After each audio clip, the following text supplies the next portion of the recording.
dalam syukur ulang tahun karena perkenananmu bagi renungan harian mercusuar 10 tahun telah lewat. Kami mau mendengar sabdamu juga dilambungi dengan serah terima dilambungi dengan pelantikan dari 3 kepala biro di Sinode Gemis, di kantor Sinode. Kami mau mendasarkan semuanya pada sabdamu, sebab firman-Mu adalah alas pedoman tuntunan bagi kehidupan dan pekerjaan pelayanan kami. Hamba-Mu yang lemah dan berdosa ini pakailah kiranya menjadi saluran berkat-Mu, dan kami semua kiranya diberkati oleh urapan Roh Kudus, sehingga tidak hanya menjadi pendengar, tapi juga menjadi pelaku firman, dan pekerjaan pelayanan di LPM Parben, juga khusus pekerjaan penulisan, dan ketika kasih akan dilantik, diberkati oleh sabdamu. Bersabdalah, ya Allah, kami mendengar. Amin.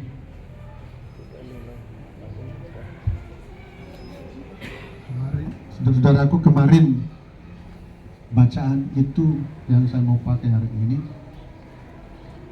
bacaan mercusuar yang dipakai pada semua jemaat ke-425 jemaat Gemis dari Keluaran 24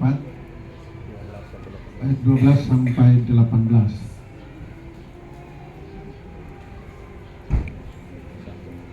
Keluaran 24 ayat 12 sampai 18. Tuhan berfirman kepada Musa, naiklah menghadap aku ke atas gunung dan tinggallah di sana. Maka aku akan memberikan kepadamu loh batu, yakni hukum dan perintah yang telah kutuliskan untuk diajarkan kepada mereka. Lalu bangunlah Musa dengan Yosua abdinya. Maka naiklah Musa ke atas gunung Allah itu. Tetapi kepada para tua-tua itu ia berkata, tinggallah di sini, menunggu kami, sampai kami kembali lagi kepadamu. Bukankah Harun dan Hur ada bersama-sama dengan kamu? Siapa yang ada perkaranya, datanglah kepada mereka. Maka Musa mendaki gunung dan awan itu menutupinya. Kemuliaan Tuhan diam di atas gunung Sinai, dan awan itu menutupinya 6 hari lamanya. Pada hari ke-7 dipanggilnyalah Musa dari tengah-tengah awan itu. Tampaklah kemuliaan Tuhan sebagai api yang menghanguskan di puncak gunung itu pada pemandangan orang Israel. Masuklah Musa ke tengah-tengah awan itu dengan mendaki gunung itu. Lalu tinggallah ia di atas gunung itu 40 hari dan 40 malam lamanya. Demikian firman Tuhan. Yang berbahagia ialah setiap orang yang tidak hanya mendengar, tapi juga melakukan firman-Nya. Saudaraku, Musa menghadap Tuhan harus naik gunung. Jadi ada tempat khusus yang ditentukan Allah sendiri untuk dia hadir di sana. Dan untuk menghadap dia, kalau umat menghadap Allah, waktu itu harus ada perantaranya, yaitu Musa, dan juga ditemani oleh Harun. Tapi hanya Musa yang naik dan diliputi oleh awan, oleh kemuliaan Allah. Hari ini kita juga sedang menyaksikan kehadiran Allah, sedang bersyukur atas kehadiran Allah, tapi tidak di gunung, karena di dalam perjanjian yang baru yang dibawa oleh Kristus sendiri, Allah tidak bisa lagi hanya ditemui di atas gunung, tapi dia telah turun bersama-sama dengan manusia.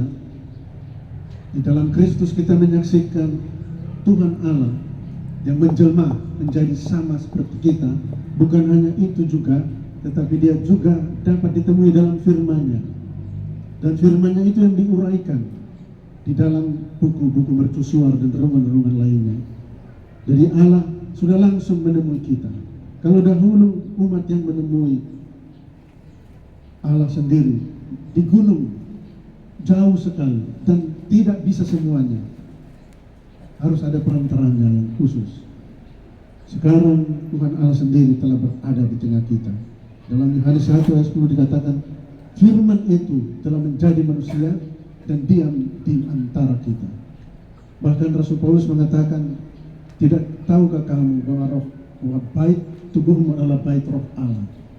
Jadi Allah itu sudah ada di dalam kita. Dan kata Yeremia, firman itu tidak jauh di sana, tapi itu ada di dalam mulutmu. Paulus mengatakan, ia diukir pada loh-loh hatimu, bukan lagi pada loh batu. Tetapi kehadiran Allah yang diperantarai itu juga tidak hilang, tidak dihapus begitu saja. Karena suksesi kerasulan dan kenabian, keimaman itu dihadirkan melalui pendeta-pendeta, para pelayan, penatua, dan diaken. Dahulu, mulai dengan Musa, Harun, dan terus diturun alihkan itu sampai kepada Petrus, murid-murid yang lain, lalu terus kepada para rasul yang lainnya dan nabi-nabinya, dan juga kepada para bapak-bapak, tokoh-tokoh gereja, dan para pelayan hingga hari ini. Saudaraku, teman-teman pendeta, penatua, dan diaken, saudara adalah perantara Allah. Di hadapan umat, kita adalah perantara Tuhan, membawa kabar baik. Dan di hadapan Allah, kita adalah perantara, membawa pergumulan-pergumulan umat di hadapan Tuhan. Bukan kita yang mengacaukan umat, tapi kita yang membawa pergumulan itu ke hadapan Allah. Bukan kita yang menambah persoalan-persoalan di dalam kehidupan berjemaat, tapi kitalah yang menjadi pembawa persoalan itu. Kita, di pundak kita ada ribuan jemaat, ada ratusan bahkan ribuan, puluhan ribu malah yang kita bawa menghadap Allah. Karena itu bawalah kehadiran Allah, pergumulan-pergumulan umat Allah. Dan kini hari ini juga ada 3 biru, kepala biru akan dilantik. Tidak ada secara pengurapan, secara teologis, jabatan-jabatan pelayanan itu tidak ada yang besar dan kecil, tidak ada kuantitas, yang ada hanyalah kualitas iman. Karena itu tidak boleh dicampuri jabatan-jabatan dalam gereja itu dengan hierarki duniawi. Karena kita semua sama dalam urapan yang sama. Hanya bidang tugas kita yang berbeda. Berbarengan dengan itu, kini kita juga memperingati 10 tahun renungan mercusuar. Firman Allah itu tertulis. Ada dalam satu diskusi, beberapa peserta mengatakan, kan sudah jelas itu di dalam Alkitab. Tidak usah lagi dikhotbahkan, tidak usah lagi diterangkan-terangkan. Lalu pembawa ceramah itu menjawab, masalahnya adalah bagaimana Alkitab itu, berita-berita itu menjadi nyata, menjawab persoalan-persoalan hidupmu. Dia harus diterangkan lebih dekat, didekatkan. Dan cara mendekatkan ada di gereja, ada firman yang disampaikan, tapi juga ada firman yang tertulis. Mungkin saudara-saudara sekalian merasa, ini orang-orang menulis ini pun kita tahu dia punya apa segala macam, dan saya mendengar banyak cerita itu tentang kualitas tulisan-tulisan di dalamnya. Saudara-saudara, percayalah bahwa tulisan para penulis yang menuliskan itu memang mungkin ada kekurangan-kekurangannya. Tapi bagian Alkitab yang dia tuliskan, dia terangkan di situ, memiliki roh tersendiri yang juga akan menerangkan itu ke dalam hati saudara-saudara. Jadi kalau kita baca renungan itu, kita tidak harus hanya berpatokan pada tulisan itu, tapi bagian Alkitab yang diterangkannya itu kita juga ikut merenungkan. Jadi ketika kita membaca bagian itu, ikut juga menambah dan melengkapi renungan-renungan itu. Ada beberapa hal kita bersyukur karena walaupun di sini ditulis seperti buku ini dengan yang ini, walau hanya kelap-kelip, cuma mati hidup, tapi dia tetap ada, saudara-saudara. Dia tetap ada. Kita bersyukur LPM Parpem mulai membenahi. Dan kita berterima kasih pada yang sebelumnya, Pak Pendeta Ponto di sini. Terima kasih juga telah menghentar. Ya. Walau hanya kelap-kelip, tapi kita tiba di tahun ke-10 ini. Untuk yang menangani baru Pendeta Pikama, Pendeta Makassar Imo, dan teman-teman lainnya, Ibu Pendeta Rumate, dan saudara-saudara yang ada di rumah ini di belakang ini, yang tiap hari. Jangan lupa pengelolaan mercusuar lebih dari sekedar pengelolaan buku renungan. Saudara-saudara sedang memberitakan dan menyebarkan kabar baik kepada lebih 400 jemaat tulis, dan itu banyak. Dia menjangkau pribadi. Kalau buku menjangkau pribadi, dibaca langsung. Tapi kalau renungan cuma didengar, hilang. Buku tetap ada.